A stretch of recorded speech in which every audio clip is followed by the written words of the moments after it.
High viewers, ఈ వీకెండ్లో మరొక ఇంట్రెస్టింగ్ టాపిక్ మీ ముందుకు తీసుకువచ్చాను. మహాభారత యుద్ధం ఎంత భీకరంగా జరిగింది, కౌరవులకి పాండవులకి నడుమ ఎంతమంది చనిపోయింది, ఇవన్నీ కూడా మనం చూస్తున్నాం. కౌరవుల పక్కన ఉద్దండులైనటువంటి రాజులు సైనికులు అంతా వచ్చారు. పాండవుల పక్కన ఉద్దండులైనటువంటి సైనికులు రాజులు అంతా వచ్చున్నారు. పోరాటం భీకరంగా జరిగింది. ఇంత జరుగుతున్నటువంటి మూమెంట్లో శ్రీకృష్ణుడు ద్వాపర యుగంలో విష్ణు యొక్క అవతారంగా పుట్టినటువంటి వ్యక్తి. అతనికి విజయం ఎవరిదో ఏంటో తెలుసు. అదేవిధంగా ఈ మహాభారత యుద్ధంలో ఎవరు ధర్మాత్ములు ఎవరు దుర్మార్గులు అన్నది కూడా ఆయనకి తెలుసు. అయినా సరే ఏదైనా సరే పైవాడు ఎలా రాసుంటే అలా జరగాలి కాబట్టి కొన్ని చూస్తూ అలా ఉండిపోయాడు. ఇక ఇప్పుడు నేను ఏం చెప్పబోతూ ఉన్నాను అంటే, మహాభారతంలో భగవద్గీత మనం వినప్పుడు మనకేం గుర్తొస్తుంది? శ్రీకృష్ణ పరమాత్ముడు అర్జునుడికి గీతోపదేశం చేస్తాడు.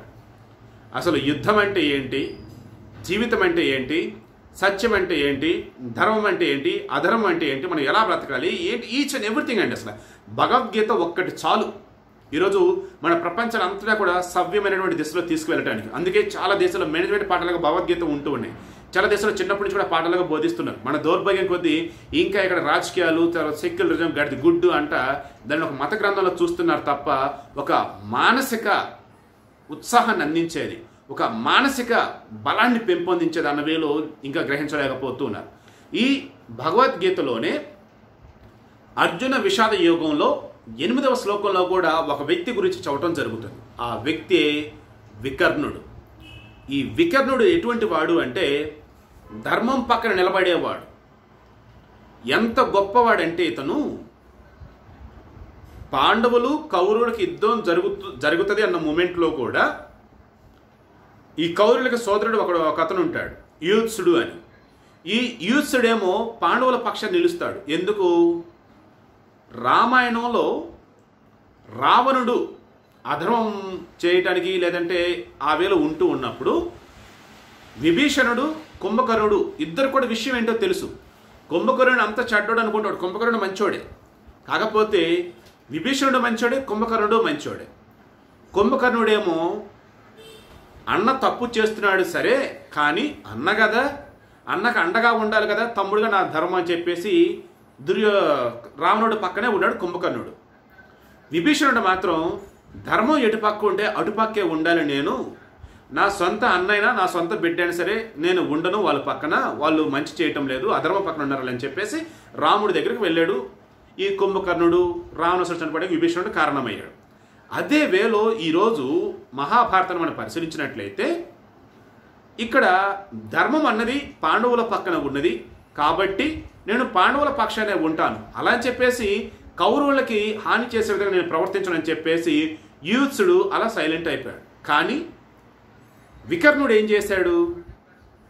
కౌరవులు నా సోదరులు, నేను కౌరవుల్లో ఒకడిని, అటువంటిది నేను ఈరోజు నా ప్రాణాలు కాపాడటం కోసం నా అన్న తమ్ములని అందరిని వదిలిపెట్టేసి నేను సైలెంట్గా ఉంటాను, నా వల్ల కాదు, నేను ఖచ్చితంగా దుర్యోధనుడి పక్కనే ఉండి నేను పోరాడతా అని చెప్పాడు.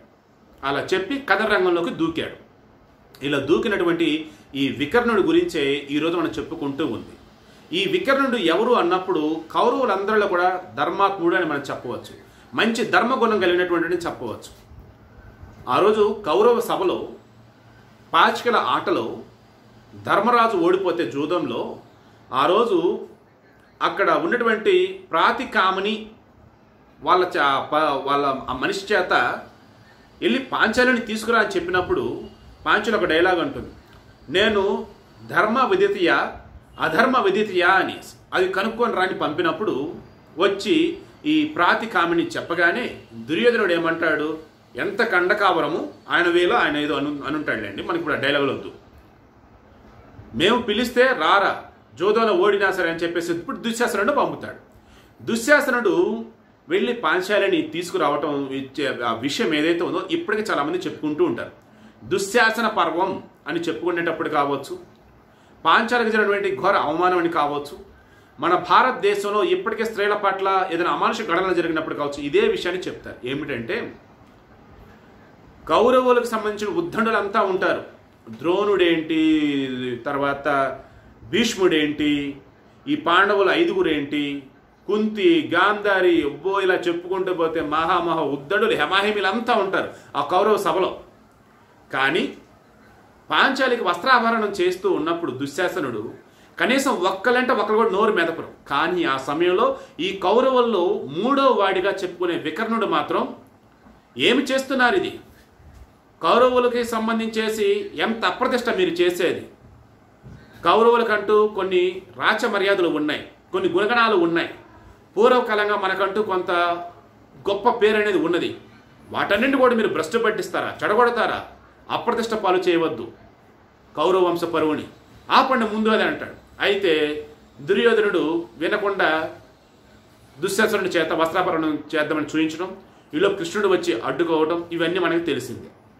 ఆ మూమెంట్లో కౌరవ సభ మొత్తం మీద ఎంతోమంది ఉద్దండులు ఉన్నా సరే చేష్టలుడికి చూస్తూ ఉండిపోయారు తప్ప ధర్మం ఇది అధర్మం ఇదని చెప్పినవాడు ఒక్కడు లేడు, ఒక్క వికర్ణుడు తప్ప. కానీ తన చెప్పడం మాత్రమే చేయగలడు, అడ్డుపడే అంతవరకు చేయలేడు. ఎందుకంటే పాంచాలి భర్తలైనటువంటి ధర్మరాజు ఏంటి, అర్జునుడు ఏంటి, భీముడు ఏంటి, నకుల సహదేవులు ఏంటి, వాళ్ళ సైతమే సైలెంట్గా ఉన్నప్పుడు ఈయన మాత్రం ఏం చేస్తాడు? ఇది అంటూ ఉంటారు చూసారా, కందకలు ఎందుకుదా కత్తిపేటకి ఎందుకు అనేసి. ఆ వేలో సొంత భర్తలే సైలెంట్గా ఉన్నారు, నీకేంటారా అబ్బాయి నువ్వు ముందు కూర్చోరని చెప్పేసి ఆ రోజు ఆయన వికర్ణుడు కూర్చోబెట్టారు. అప్పుడు కృష్ణుడు వచ్చేసి అడ్డుకోవడం జరిగింది, ఎంత మనకి తెలిసింది. ఆ రోజు భీముడు అంటాడు, ఏ కౌరవులైతే నా భార్య పాంచాలిని ఈ రకంగా చేశారో ప్రతి ఒక్క కౌరవుని తుదముట్టిస్తా అని చెప్పేసి ప్రతిజ్ఞ చేస్తాడు ఆ రోజు. ఆ ప్రతిజ్ఞకు అనుగుణంగానే మహాభారత యుద్ధంలో, కురుక్షేత్ర యుద్ధంలో కౌరవులందరూ కూడా చంపడానికి భీష్ముడు, పాండవులు అంతా కూడా రెడీ అవుతున్న మూమెంట్లో వన్ బై వన్ చచ్చిపోతూ ఉంటారు. అయితే ఒకరోజు ఏమైంది, ఈ వికర్ణుడు వంతు వచ్చింది. ఈ వికర్ణుడు వంతు వచ్చింది అని చెప్పడానికి ముందు అసలు ఇతను ఏ రోజు ఎలా ఉన్నాడు యుద్ధం అనేది మనం గమనిద్దాం. మొదటి 1, 2, 3 రోజులు వచ్చేసి నార్మల్ యుద్ధం జరుగుతూ ఉంది. 4వ రోజు వచ్చేటప్పటికి అభిమన్యుని యొక్క పురోగతిని అడ్డుకోవటానికి, మొత్తం తనిఖీ చేయడానికి అన్నట్టుగా ఇతను ద బెస్ట్ ఎఫర్ట్స్ అనేది పెడతాడు. కానీ ఆ ఎఫర్ట్స్ అనేవి కూడా వేస్ట్ అవుతాయి. అభిమన్యుడి యొక్క వీరోచితమైనటువంటి పోరాటం ముందు వికర్ణుడి యొక్క ఏదైతే విలువిద్యలు కావచ్చు, మిగతా అవన్నీ కూడా తేడా పక్కకు వెళ్ళిపోతాయి. ఎందుకంటే ఈ విలువిద్యలో వికర్ణుడు ఆరితేరిన వాడు, మంచి నైపుణ్యం గలవాడు. ఎంత నైపుణ్యం గలవాడు అంటే కర్ణుడికి సాటి అయినటువంటి వాడు కౌరవుల్లో ఒక్క వికర్ణుడే. అంత ప్రతిభా పాఠవాలు గలవాడు.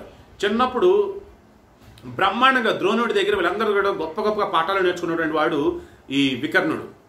కానీ చెప్పాం కదా, అన్న పక్కనే ఉండి పోరాడాలా అన్న కోసం అన్నప్పుడు సోదర భావం, లేదంటే సోదరుడిగా నా కర్తవ్యం వేళ ఉండిపోయాడు అనమాట. సో ఈ వేలో అభిమన్యుడి దెబ్బకి తలలేకపోయాడు. తర్వాత 5వ రోజు మాహిష్మతి రాజు ఎవరైతే ఉన్నాడో అతను ఏం చేశాడంటే పాండవ సామ్రాజ్యానికి సంబంధించి వాళ్ళ తరఫున ఎవరైతే పోరాడుతూ ఉన్నారో, ముఖ్యంగా పాండవులకి సంబంధించేసి వాళ్ళకి ఇతను రక్షణగా నిలిచాడు అనమాట. దాన్ని విచ్ఛిన్నం చేద్దామని చూశాడు వికర్ణుడు, కానీ అందులో కూడా ఫెయిల్ అయ్యాడు.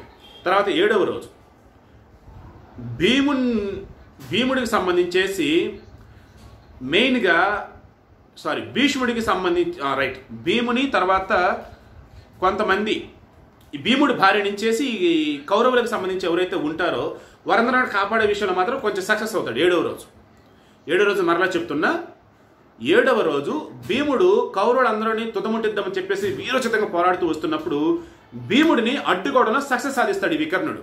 అంటే తన సోదరులను ఎవరైతే ఉన్నాడో కాపాడుతాను అనుకున్నాడో ఆ వేళ కాపాడుతున్న సక్సెస్ సాధిస్తాడు వికర్ణుడు. ఇక 10వ రోజు అర్జునుడు శిఖండిల భార్య నుంచి భీష్ముడికి ఇబ్బంది అనేది ఉంది కాబట్టి భీష్ముడికి ఎదురుగా రాకుండా ఉండేషన్లో కూడా ఇక్కడ పోరాడతాడు వికర్ణుడు. ఇక 13వ రోజు అభిమన్యుడి హత్య గావించడం జరుగుతుంది ఈ పద్మవ్యూహంలో. ఈ పద్మవ్యూహంలో అభిమన్యుడి హత్యలో భాగమైనటువంటి వాళ్ళు హెమాహేమిలు ఉంటారు కౌరవుల సైడ్. కేవలం అభిమన్యుడిని 17 సంవత్సరాలు 18 సంవత్సరాల లోపు పిల్లోడు అయినా సరే వీరోచితంగా పోరాటం చేస్తుంటే తట్టుకోలేక చివరికి వెన్నుపొడి పడిచి మరి అభిమన్యుడిని చంపేస్తారు. ఆ టైంలో చూస్తూ ఉండిపోతాడు తప్ప వికర్ణుడు మాత్రం ఏమి చేయడు అనమాట. మనసు బాధపడతా ఉండింది, అనవసరంగా యుద్ధనీతి కాదు ఆ రకంగా అభిమన్యుడిని చంపుతున్నారని. కానీ ఏం చేస్తాడు, ఏం చేయలేడు, అలా ఉండిపోయాడు. ఇక 14వ రోజు రానే వచ్చింది సూర్యాస్తమయ సమయం. ఆ సమయంలో భీముడు యుద్ధ రంగంలో అసలు రేంజ్లో ఫైర్ అయిపోతూ ఉంటాడు అందరిని చంపుతూ. అటువంటి మూమెంట్లో ఈ వికర్ణుడు అడ్డుపడతాడు. వికర్ణుడు అడ్డుపడినప్పుడు, వికర్ణ నీవు ధర్మం పక్క నిలిచావు. ఆ రోజు కౌరవ సభలో అంతా కూడా మమ్మల్ని చేతగాన్న వాళ్ళలాగా చేసి ఆడిస్తూ ఉంటే నీ ఒక్కడవే ధర్మం పక్షాన నిలిచేసి మా భార్యని వ్యవస్థలని వాళ్ళు చేయని కూడా మీరు కాపాడదామని ట్రై చేసావు. కాబట్టి నీవు ధర్మం తప్పలేదు, ధర్మం పక్షాన్ని నిల్చో, కాబట్టి నువ్వు అడ్డు తప్పుకో, నేను నిన్నేమి చేయలేను, నా వల్ల కదని అంటాడు.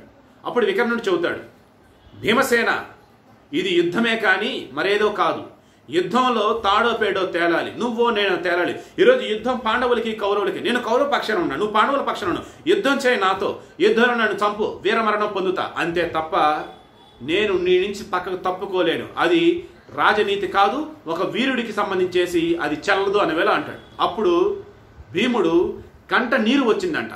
ఇది క్లియర్గా మహాభారతంలో చాలా శ్లోకాలు కూడా చెప్తూ ఉంటారు. ఏ రోజు ఎక్కడ కూడా చింతించినటువంటి భీముడు, ఏ రోజు ఎక్కడ కూడా బాధపడినటువంటి భీముడు వికర్ణుడిని చంపాల్సి వచ్చినప్పుడు, వికర్ణుడి మీద యుద్ధం చేయాల్సి వచ్చినప్పుడు ఆ రోజు మాత్రం బాధపడ్డాడని చెప్తూ ఉంటారు. అంటే మహాభారత యుద్ధం కనుక మనం మొత్తం పరిశీలిస్తే అందులో 11 మంది అతిరథులు ఉంటారు. ఈ అతిరథులు అంటే ఒక్కొక్కళ్ళు 10,000 మంది మీద పోరాటం చేయగలరు. ఈ అతిరథుల్లో కొంతమంది పేర్లు చెప్తాను. ద్రోణుడు, భీష్ముడు, కర్ణుడు, కృపాచార్యుడు, అశ్వత్థామ, వికర్ణుడు, భూరిశ్రవుడు, వీళ్ళంతా కూడా కౌరవుల సైడ్ ఉన్నవాళ్ళు. వీళ్ళు కాకుండా పాండవుల సైడ్ మరికొంతమంది ఉంటూ ఉంటారు. సో ఈ వేళ చెప్పుకుంటున్నప్పుడు అతిరథులు ఎంతో మంది ఉన్నటువంటి ఈ మహాభారత యుద్ధంలో కూడా వికర్ణుణ్ణి చంపటానికి మాత్రం భీముడు ఇంత బాధపడ్డాడంటే ధర్మం అంత గొప్పది.